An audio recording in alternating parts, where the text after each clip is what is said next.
Você ouve agora Recuperação. Apresentação: José Carlos e equipe.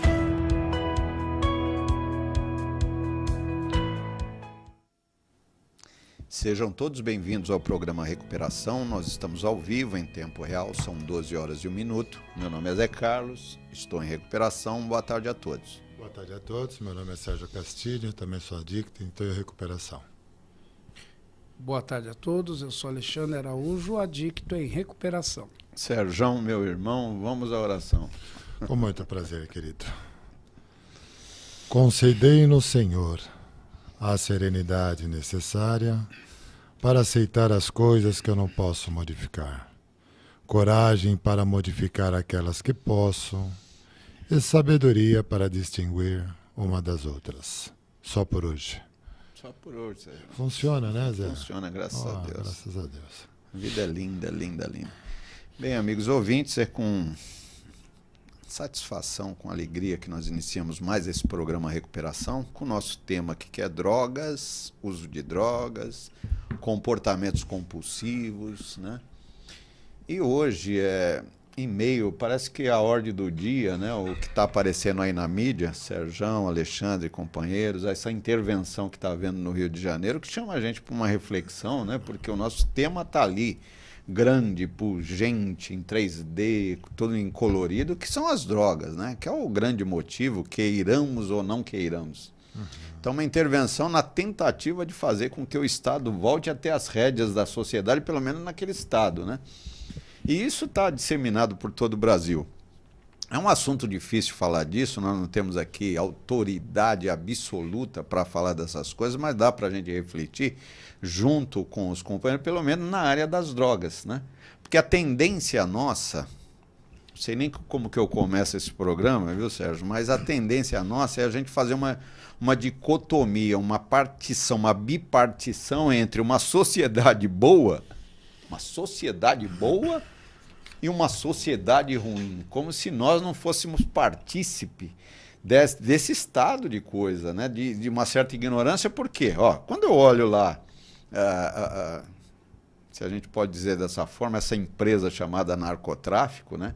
Que na verdade elas são várias empresas, de alguma forma, que arrecadam muito dinheiro, e a briga, a grande disputa, quando a gente fala de arma, tiro, fuzil, né, fica parecendo que é para a gente confrontar o Estado. E não é a guerra de facção, é briga por território, assim, né?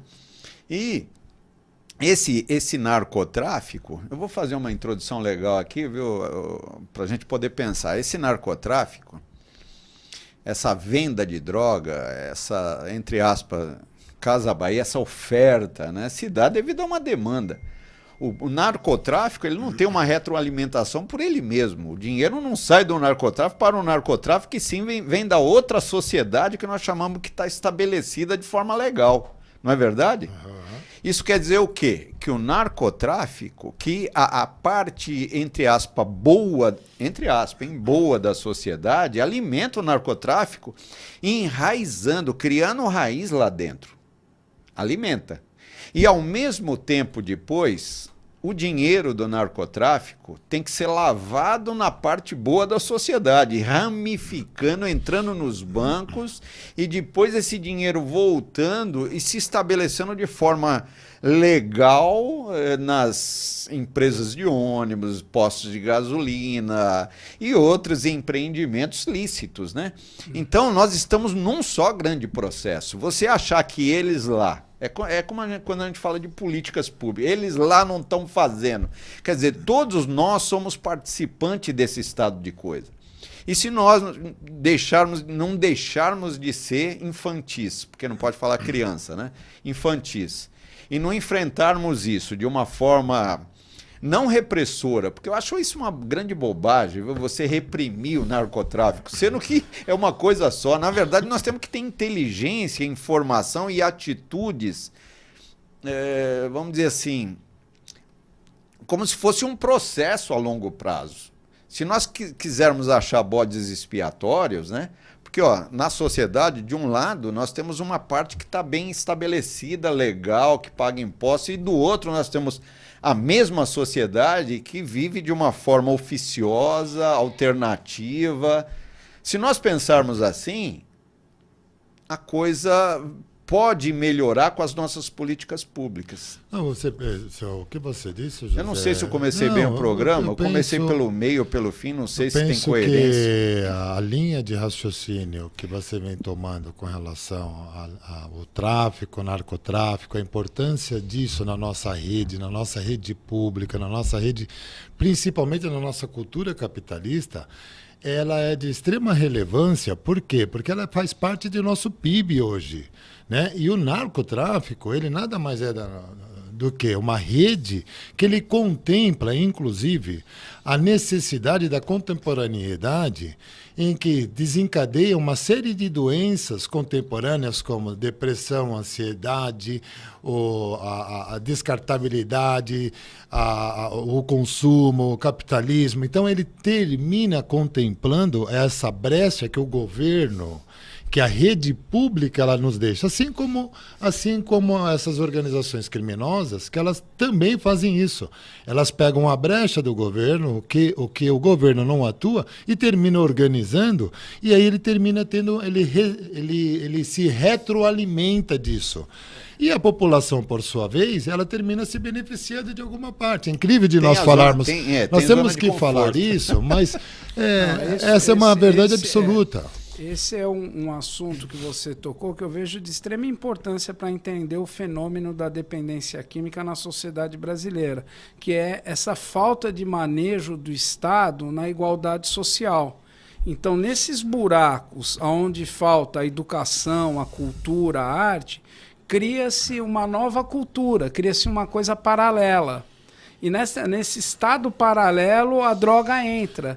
E surge um fenômeno... Você falou dependência, não é bem dependência. Não, sensacional. Uso em geral. O que o Alexandre falou é sensacional. Existe o estado paralelo, a necessidade de o governo é fraco, ele falha na igualdade. Então a separação é muito grande. Nesses lugares começa a se criar uma nova cultura. A cultura da violência, a cultura da morte, a cultura do traficante que tem a honra como uma coisa, né? Eu sou o cara, eu sou o justiceiro, a milícia. Essa cultura, ela e eles têm um manejo, Alexandre, com a população que é fantástico, porque na região onde eles estão não se rouba, não se mata, não se briga. É a cultura da morte. Não, mas aí a população termina... a população, exatamente, essa é a cultura de morte. A população termina gostando deles na região, só que o impacto disso aí se dá em outro bairro.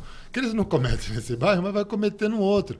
Então, eles vão se retroalimentando dessa cultura da violência. Essa violência ela se expande, evidentemente, por consequência em violência doméstica, né?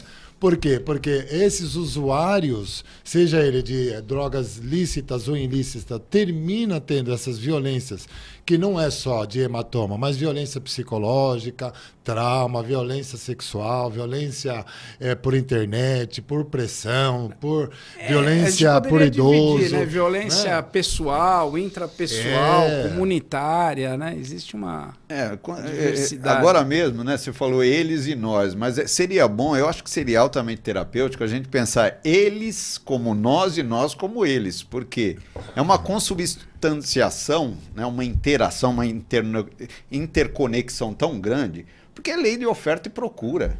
Você vai lá em São Conrado, um bairro rico do Rio de Janeiro, colado na Rocinha, o dinheiro que sai de São Conrado vai para a Rocinha e ali eles convivem naquele jogo, né, onde a cocaína é vendida para gente pobre e rica, os ricos têm mais condição. Quer dizer, como é que você vai ter aqui no Brasil, Sérgio, uma disponibilidade, uma oferta de dinheiro, que os últimos números, os últimos estudos, eles são impressionantes. É uma quantia que é absurda, de 15,5 bilhões de reais aqui no Brasil. Levantamentos da ONU, levantamento sério. 15 bilhões, nós não sabemos o que é esse dinheiro, é muita grana. É muito zero, né? É muito zero, é muito dinheiro, né? onde gera, quer dizer, ali é energia pura, dinheiro é energia pura. Horácio falava, tudo é movimentado pela grana. Quer dizer, não pode haver desperdício de dinheiro, porque nós somos necessitados de comer, de posse, prestígio, poder, e essa grana, né, todo mundo quer. Então, isso gera o quê? Primeiro poder, como vocês falaram, depois prestígio, para depois vir a posse. É natural, é uma ânsia aquisitiva natural do ser humano. Então, daí você vê que quando você fala de narcotráfico, e eu falo, está no imaginário popular que eles são fechados. Mentira isso. Por quê? Esse dinheirinho de 15 bilhões, maconha quanto, Sérgio? Você sabe esses números também, parece que é 6 bilhões, só a maconha, só que maconha. É muito mais que cocaína. 4 bilhões de cocaína, mais 2 de crack e mais das drogazinhas aí, de clubbers e tal. Clubbers. Que é um dinheiro brabo isso daí. Todo mundo quer esse dinheiro e quer manter. Ninguém quer ser pobre. Tá bom. Esse dinheiro é dividido principalmente naquilo que a gente chama de cartéis, que de uma forma escalonada brigam por isso, que é Comando Vermelho. É difícil até a gente falar disso, parece que a gente tem medo de falar disso. Comando Vermelho, Comando da Capital e a Família do Norte, que são os 3 grandes que dividem. Aí, quando você vai ver essa ramificação, quando chega lá embaixo nas bocas, quer dizer, é como se fosse franchise. Aí, cada um se vira, as bocas brigam com boca por território. Quando você vê eles todos armados, não é para se defender da polícia, guardem essa informação.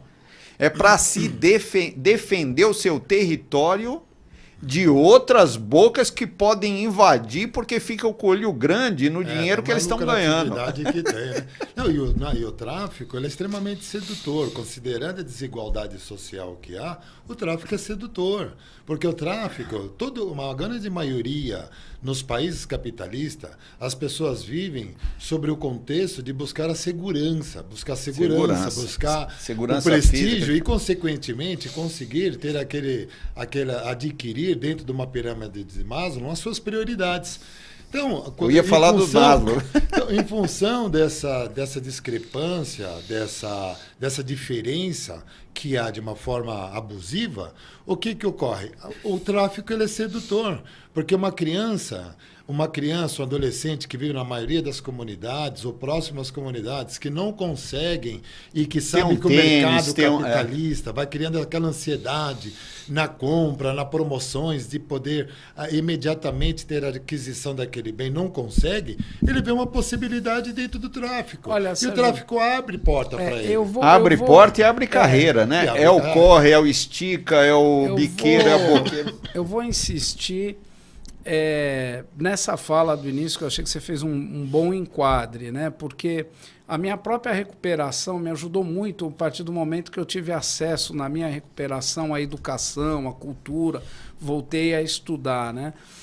E esse buraco que fica nos morros, nas favelas, na exclusão social, é preenchido por esta cultura. Então, o indivíduo é como se ele voltasse aos instintos primitivos dele, de ser o macho alfa, a mulher, o bando.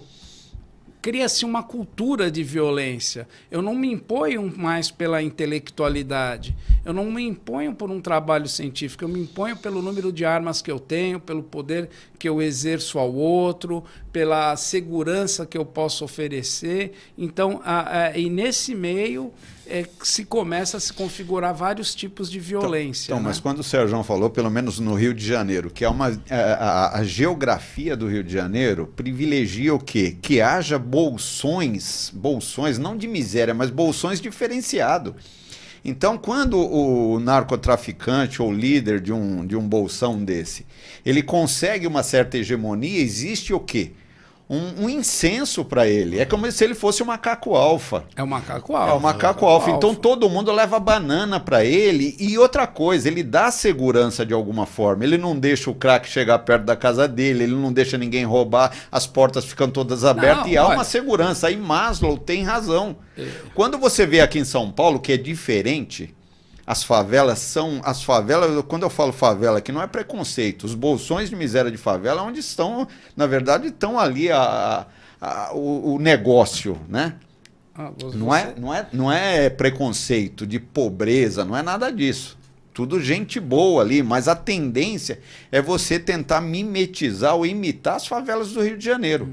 Tendo ali pessoas que têm uma certa liderança por falta do quê? A ausência de outro macaco alfa, que é o Estado, que deveria. Porque eu pago para o macaco alfa do Estado, a polícia,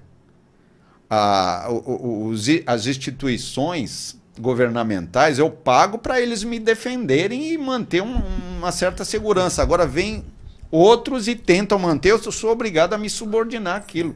E acho até bom e dou o aval para poder viver e sobreviver. E você falou uma coisa extremamente interessante. Você vê, semana retrasada foi amplamente divulgado um cartaz que foi colocado no Morro do Macaco, lá no Rio de Janeiro, em que os traficantes estavam proibindo o uso de maconha na rua, por causa das senhoras e dos adolescentes e das crianças. Então você veja bem, nós temos uma lei que proíbe o uso de droga na porta de escola, na porta de faculdade, que virou uma letra morta no Brasil, né? Assim, a polícia vê os caras usando e é o dito pelo nome. E a própria cultura deles cria essa brecha. Você vê que, e eu queria chamar a atenção também uma coisa, José Carlos. É sobre essa questão que a gente às vezes tem que falar, que eu acho que é um mito, uma coisa que a gente tem que acabar com isso, que existe o grande traficante e o pequeno traficante. Eu acho que traficante é traficante, aos olhos da lei. O que existe é que muita gente ganha no entorno do grande traficante, do grande traficante numa ponta, o pequeno traficante que vende na rua. Tem uma série de pessoas que se beneficiam disso. Geral. Mas é natural, faz parte da organização, da inteligência, aqueles que são mais capazes e tal. Isso é como grandes organizações ou grandes mercados, né? A droga é vendida para um boqueiro, ele vai lá e distribui para as biqueiras, na biqueira cada um se vira. Se ele tem um problema maior com relacionamento, eles podem se unir para... Então passa a ser um jogo de interesse danado, onde o fundamento principal é dinheiro. O telefone, está faltando 3 minutos, nós não demos telefone, é um assunto que, né, a gente gosta. E outra coisa, olha, só para a gente enquadrar também os ouvintes, eu acho que esse programa aqui, até agora, nós estamos fazendo o quê? Tentando fazer um diagnóstico situacional de uma porte um pouco maior. E soluções nós poderemos dar no segundo bloco, opinando ou discutindo. E você pode participar, você que é telespectador da TV Mundo Maior, ouvinte da Rádio Boa Nova, manda a sua pergunta, ou pelo WhatsApp, pelo número 0800 979 5011, que é ligação gratuita para todo o Brasil, 0800 979 5011, pelo WhatsApp, que é 11 985759580. Você pode no WhatsApp, eu estou aqui, eu estou olhando, olha, 11 985759580. E pelo Facebook, eu estou feliz da vida aqui, 55 pessoas ouvindo o programa ao vivo, né? Você pode compartilhar também o programa, pode mandar sua pergunta pelo Facebook. Eu estou aqui, o Facebook, você acessa a Rádio Boa Nova, você pode acompanhar o programa ao vivo. O assunto, ele é super apaixonante, né? Quando você vê uma família que tem um dependente químico em casa, a gente chama o familiar de codependente, porque ele fica doente, mas toda a sociedade, o córtex, a parte nevrálgica, o cérebro social está totalmente doente. Quando você faz levantamentos de medo em relação à violência, Sérgio, 87% das pessoas têm medo de sair de casa, um certo receio, precisa sair. Não é que deixa de sair, mas precisa sair, mas sai com receio. E 50%, metade da população, mesmo em casa, se sente insegura. Mesmo em casa, qualquer barulhinho está sempre ligado. Isso cria o quê? Por extensão, estresse, ansiedade, síndrome do pânico e tal, que reflete nos equipamentos de saúde. Isso, um problema de saúde encarece a saúde no país. Encarece a saúde. Decorrente à violência. Acho que dá para nós darmos continuidade no segundo bloco, estamos chegando ao final. Eu acho e reforçar que nossos ouvintes possam ligar para que possam nos direcionar e sim e até julgar a participação também, se direcionar mais o que nós devemos falar, né? Às vezes a gente pode estar esvairando aí. É isso aí. Então ligue no 0800 979 5011. Vamos ao intervalo então.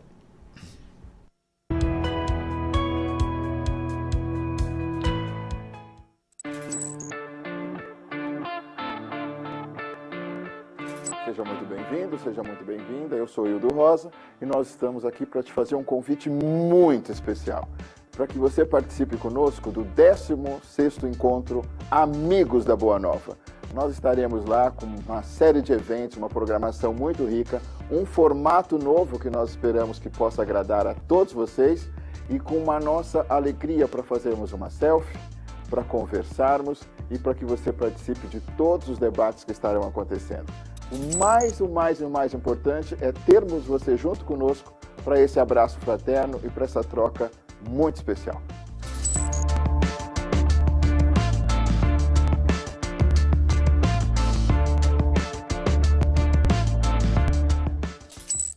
Você tem 1 minuto? Sim, 1 minuto para salvar uma vida ou para evitar um aborto. Em 60 segundos, você pode amparar uma pessoa em desespero. 1 minuto para muita gente pode não significar muita coisa. Para nós, pode significar a regeneração do planeta. Que tal nos ajudar? É só 1 minuto. Financie 1 minuto da programação da Rádio Boa Nova e da TV Mundo Maior. Só assim, a maior rede mundial de comunicação espírita pode atravessar esse momento de crise. Nossos custos com satélite, antenas de radiodifusão, profissionais de engenharia são altos, mas com 1 minuto de sua ajuda, podemos continuar. Com o mesmo valor de um lanche na maior rede de fast food do mundo, você financia 1 minuto de luz.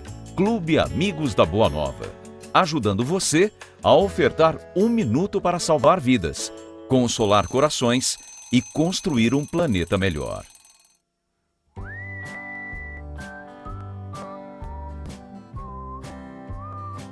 Já está disponível na Mundo Maior um DVD que vai ajudar você a encarar a vida com mais leveza e responsabilidade. O DVD Espiritismo e Bem-Estar, Vencendo os Desafios, reúne as palestras do Dr. Rubens Cascapera Júnior e William Sanches. Cascapera é médico ortomolecular e aborda aspectos relevantes sobre o funcionamento do organismo feminino e suas fases sob a ótica do espiritismo. Já o comunicador William Sanches, especializado no desenvolvimento de potenciais e espiritualidade, trata do tema Jesus e a Arte de Vencer Desafios.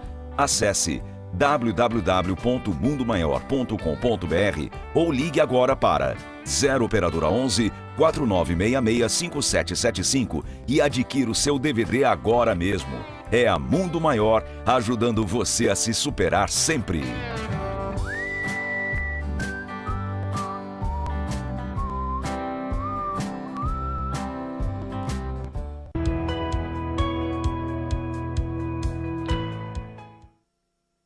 Bem, nós estamos de volta ao segundo bloco do programa Recuperação e hoje nós estamos aqui falando um pouco sobre a relação drogas e violência, que não é pouca coisa, né? É fácil da gente observar porque quando usamos droga, queira ou não queira qualquer droga psicotrópica ou psicoativa, nós nos tornamos impulsivos. Está muito claro do ponto de vista científico que a parte mais recente, mais moderna, mais atualizada, mais desenvolvida, mais civilizada do ser humano vai para as cucuia. Falando de uma forma jocosa, né? Quase. Mas a pessoa se torna impulsiva, o que não serve para sociedades mais pacíficas. Se torna mais agressivo. Ora, desde o uso, desde a venda até o indivíduo que usa, ele fica deteriorado, né? É só você observar, por exemplo, uma Cracolândia, né? Tem um levantamento, só para alimentar, para vocês poderem discutir, um levantamento, um estudo feito com usuários de droga na Cracolândia. Um estudo não muito científico, né? Mas que pelo menos deu uma visualização do que acontece lá. 90% dos usuários já fizeram pequenos furtos. São ladrões? Não. Por quê? Por causa da própria necessidade da droga e também pelos usos e costumes. Um faz, o macaco vê, macaco faz, né? Então, você sai para a rua quando você vê um usuário de droga, que é o ser mais preconceituado aqui no Brasil, pelo menos, né? Você tem medo e com razão. Porque ele está sob o uso ou em síndrome de abstinência. que são momentos onde ele pode sair de uma situação moral para um imoral, ou de uma situação pacífica para uma situação agressiva.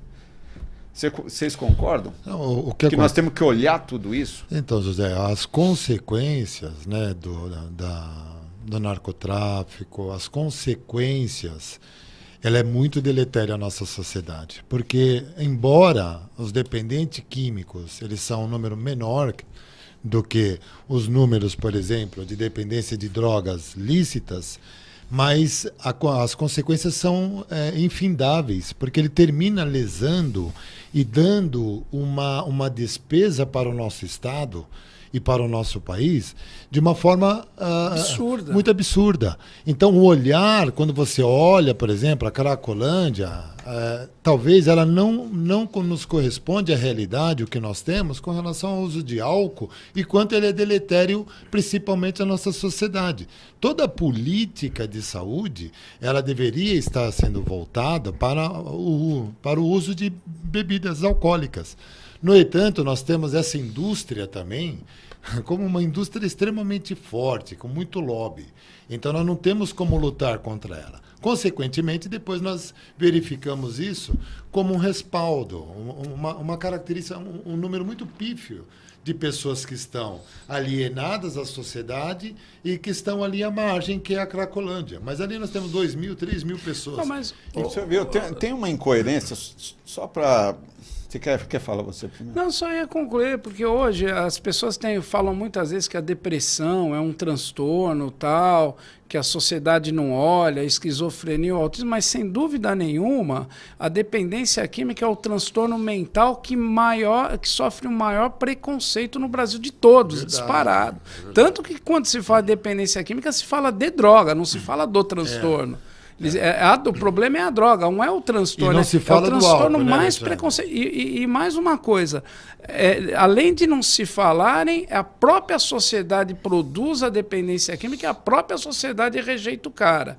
E o cara que é rejeitado já introduziu isso para ele. Ele mesmo fala, louco por louco, sou louco mesmo. Já sou ladrão mesmo, vou roubar, cai no que você está falando. Que quando o cara vê um usuário na rua, já acha que vai ser roubado, porque o cara já tem isso com ele. Ele carregando esse rótulo, né? Já está estigmatizado, estereotipado. Só está cumprindo o papel dele. Primeiro vem o rótulo, depois, queira ou não, usuário de droga, mas tem aqueles que são mais inteligentes, que acham modos de arrumar dinheiro, de uma certa ilicitude e tal, e vão sendo copiados pelos outros. Aqueles mais espertos, mais sabidos e tal, vão criando uma cultura que está totalmente à parte, que cria esse medo, essa insegurança que nós vivemos hoje, por falta do Estado também, né?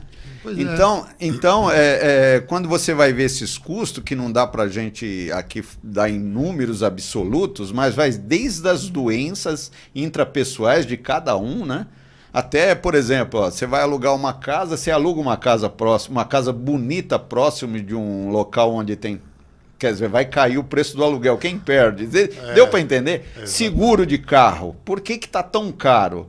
E aí vai aquela... É uma reação em cadeia, onde há um tipo de um equilíbrio quase que natural, uma homeostase na sociedade que encarece tudo, dificulta tudo. As empresas de segurança que fazem aquelas cercas elétricas e tal. Então a segurança gera tudo isso. Então, nós temos, o Serjão, Alexandre, companheiros, nós temos um grande desafio aqui no Brasil, porque quando hoje nós falamos de legalização de drogas, vai chegar um momento que a coisa vai ficar tão feia, se nós deixarmos, tão feia que vai valer a pena fazer legalização. Eu sou totalmente contra legalizar a droga, porque vai aumentar o consumo, queira ou não. Não tem aumentando o consumo, mas eu não posso ficar parado aqui com o meu dogma, com a minha opinião formada, sendo que as coisas estão movimentando. Por quê? A minha opinião é uma coisa, agora, o uso de droga e todas as suas consequências, ela é móvel, movediça, ela se modifica a todo momento.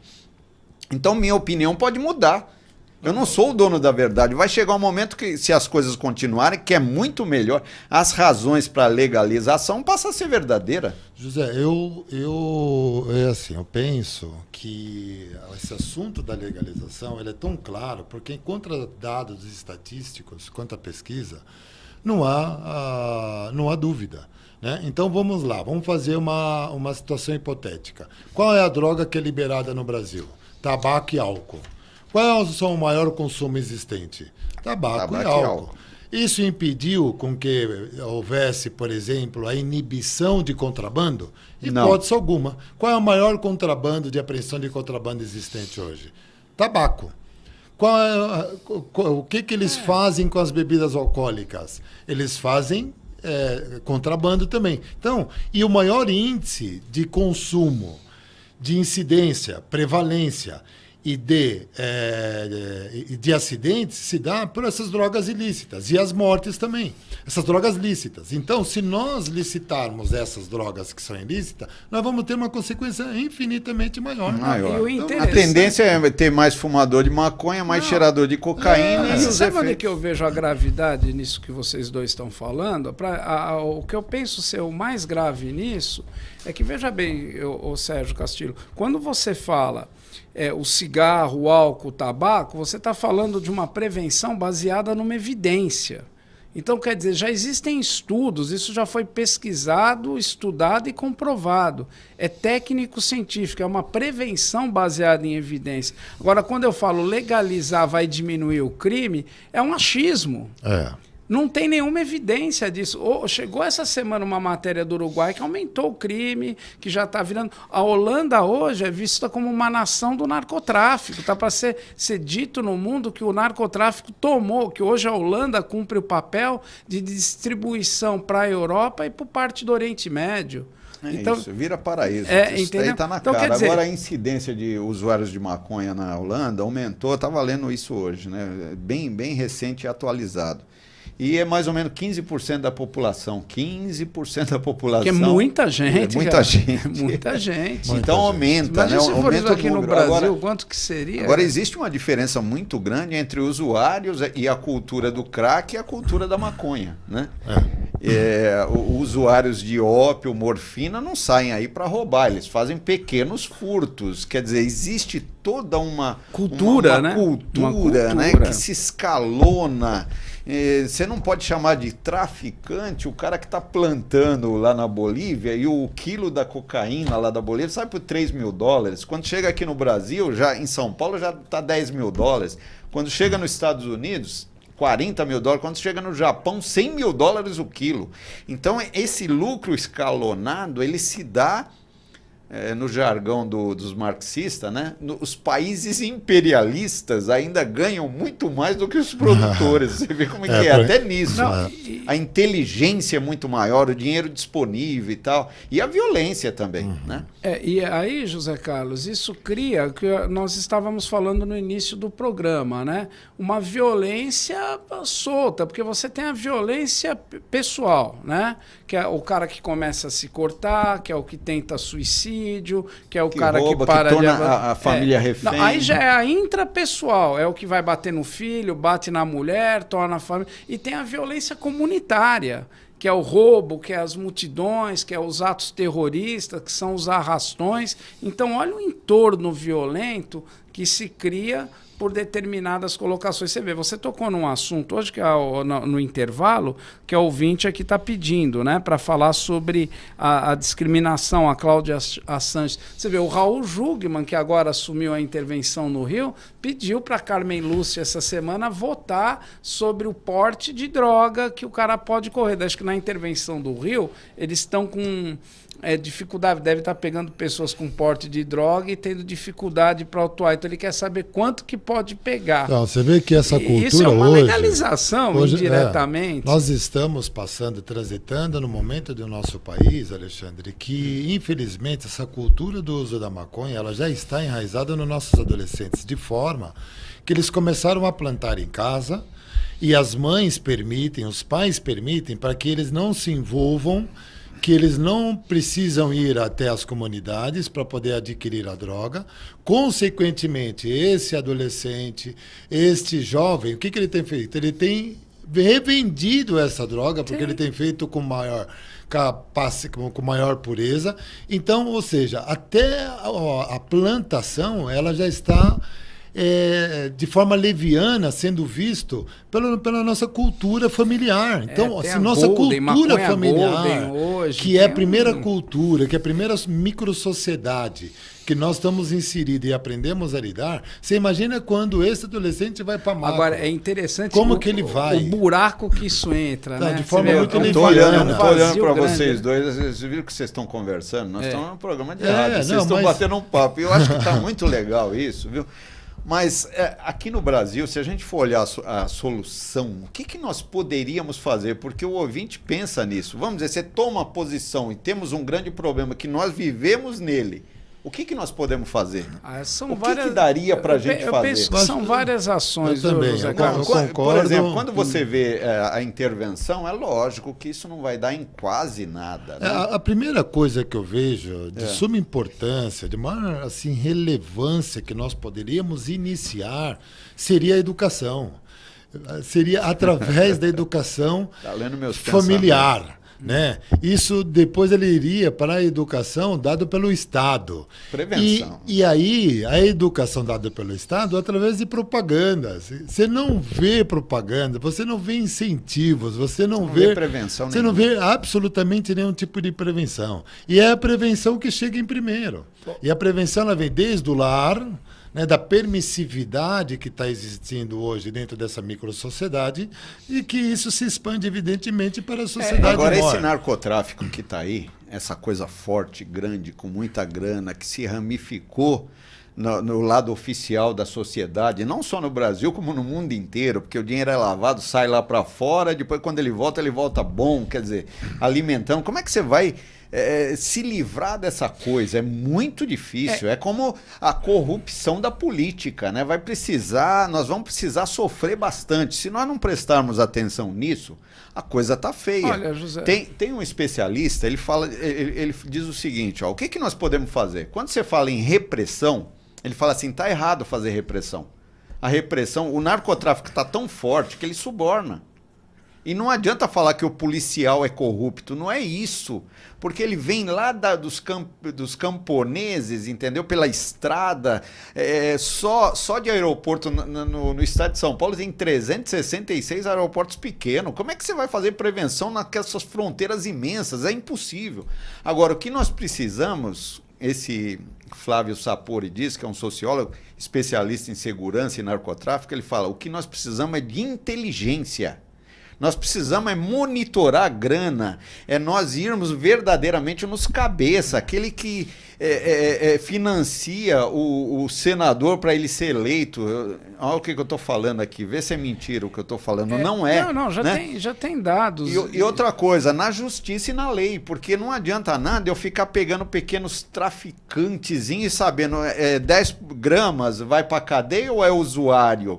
Aí chega no juiz, o juiz fala, não, você é usuário ou não é usuário? Se você for traficante, pequeno traficante, você vai pegar 1 ano de cadeia e encher as prisões. 80% dos casos do sistema carcerário é ligado com droga. Chega lá, essa massa de pessoas é arregimentada como se fosse um exército para Comando Vermelho, Comando da Capital e tal, e passa a ser o quê? Pequenos soldados nas regiões. Quer dizer, uma grande bobagem nós estamos fazendo. Mas é que assim, José, quando eu falo para vocês essa coisa do pequeno e grande traficante, eu acho que não existe. Eu acho que com droga todo mundo ganha, até clínica ganha, profissional ganha, psicólogo ganha, hospital ganha, existe todo um entorno que a droga movimenta. Quanto à questão da intervenção do Rio, eu sou a favor porque eu estou ficando velho e bobo, né? Então eu via todo dia de manhã uma criança morrendo com tiro e eu olhava aquelas mães chorando, ficava mal. Então eu espero que isso pelo menos comece a diminuir. E eu concordo com vocês, se não for acrescido isso de educação, de um controle de fronteira, de uma moralidade, espero que junto com a Lava Jato, junto com o Petrolão, com o Mensalão, que tudo isso aí nós tenhamos Mas essa cultura da algum corrupção resultado, que né? termina dando brecha para todo tipo de corrupção, e uma delas é a droga, que tem um número extremamente relevante dentro da nossa sociedade. Porque a cultura da corrupção que é hoje não tem interesses intelectuais para que possa fazer esses tipos de intervenções. Você vai dentro de condomínios fechados, condomínios elitizados, o que nós mais enxergamos lá dentro são pessoas que não têm como justificar o ganho de ter aquelas mansões, etc. E isso todo mundo vê. Você vê o cara quase que analfabeto funcional e o cara desfilando com 1,20, né? Compreende? De cada 20 pessoas, uma está mais... E todo mundo vê. Isso passa por essa banalização que há entre essa nossa cultura que nós estamos Agora, hoje. o que nós não podemos ter é pensamento mágico, né? Porque pensamento encantado, como se alguma coisa fosse nos salvar. Ou então pregação moral. Você fazer pregação moral. Nós precisamos ser bons, nós precisamos nos aperfeiçoar, tal, porque é na própria lida, é na própria dificuldade que nós vamos ultrapassar as barreiras. É muito melhor você viver de uma forma ordeira do que desorganizada. Agora, se nós não tomarmos tenência, não tomarmos as rédeas da nossa sociedade, o lado mais desorganizado, mais atrasado, menos desenvolvido e menos moral toma conta. Por isso que nós fizemos lei, por isso que nós pagamos as câmaras municipais para fazer legislação, para nos subordinar aos códigos, né? Agora, se você tem dó, medo, isso daí é um medo bobo. Quando os bons se retraem, os maus, porque não existe mal nem bom, mas quando a ordem não toma conta, a desordem toma. O buraco é o buraco. A desordem agora, toma. É o Então, buraco. nós precisamos nos organizar e ser duro. Tem um livro espírita que mostra o seguinte, lá no mundo espiritual, um local chamado do Nosso Lar, o que tinha na muralha da cidade? Canhão, no mundo espiritual. Quer dizer, se você não manter a ordem, vem a desordem. A ordem é construída, é uma construção para você ter segurança. Segurança o quê? Física, psicológica, financeira, para você poder crescer em espírito e verdade, né? Buscando conhecimento e etc, etc. Eu vejo dessa forma. O Alexandre, acho que tem pergunta. Tem aqui a José Moreira de Patinga, Minas Gerais, ele está mandando um abraço, que ele falou que ele marca na agenda dele para assistir o programa, que ele não perde um. Um grande abraço, Minas. Fica com a gente aí. A Nara, olha, essa aqui vai ser uma notícia boa, foi a primeira família lá do Tatuapé, da Tijuco Preto, lá na Gran House do ambulatório, agradecendo, mandando um abraço, o filho dela tá bem, com os cursos que nós fizemos. Bacana, parabéns. Tá mandando um abraço para nós. Sexta-feira começa o curso. Começa o curso lá na Escola de Psicanálise. O Zé Carlos está esperando tá falando aqui, ó, que tá, Qual Zé o Carlos? Darcy está te esperando no Itaim Paulista, quinta-feira. Ele falou que tá ligado aqui, então você já vê na tua agenda aí que você tem a temática lá. O Douglas Rosa... Não, é o pessoal do curso lá do Itaim Paulista. Ah, do Itaim, tá. Tem lá 100 pessoas. O Douglas, ele diz o seguinte, que tudo vem do caráter e a dignidade que já vem trazida de vidas passadas. Por mais que a gente tente ajudar as pessoas, dificilmente vai conseguir se ela já não tiver isso no DNA, se não tiver isso já trazendo de outras vidas. A sociedade é composta aqui na Terra hoje de 7 bilhões de pessoas, e é o que é, né? É um processo. Tá. O que nós estamos vendo aqui na Terra hoje, narcotráfico, as coisas que nós chamamos de boas e ruins, nada mais é do que originada da nossa própria perfeição e imperfeição, aquilo que nós somos, né? Antes estava pior, sempre foi pior do que agora, sempre foi pior. Agora nós temos 7 bilhões de pessoas e conseguimos nos organizar e gerenciar. Mas do ponto de vista psicológico, o homem se transforma. É por isso que eu trabalho com o consciente coletivo. Eu acredito que o caráter, tudo é o consciente coletivo. Nós aqui... Ele exerce um papel significativo. Olha, gente, faltando menos de um minuto para encerrar o programa, o Carlos Roberto, ele está com um filho dele que mistura bebida com cocaína e começou a delirar. E ele falou que de agora está começando a ver outros bichos, outras coisas, e ele já está ficando até com medo de chegar em casa e ver o filho assim. e ele pede uma orientação. Tá com medo até do filho brincar. Liga no programa, deixa seu número, né? É E porque a é gente muito difícil. orienta Só para a gente dar uma. É muito difícil de a gente falar, já terminou o programa, a gente falar de síndrome de abstinência, se ele entrou num quadro, né, de delírio, alucinação. Então seria bom ligar para você, Sérgio. Pode ser, pode ligar para mim. O Fábio Taboni, Fábio, você mandou aqui um discordo que as pessoas no mundo, mas infelizmente, obrigado pela participação, mas não dá para a gente responder pelo final do programa. Tá bom, nós temos uns íconezinhos aqui, ó, ligue lá, você está com problema com alcoolismo? 3315-9333. Aqui, ó, Grupo Gopouva. Isso daqui quer dizer o quê, Alexandre? É as lembrancinhas Fundos da de poço. palestra, Fundo de poço. o fundo de poço. Tá bom, nós estamos terminando o nosso programa. Muito obrigado. 24 horas de paz, serenidade e sobriedade a todos. Boa tarde. Uma boa tarde, um bom final de semana a todos. E mulheres, feliz Dia das Mulheres. Legal.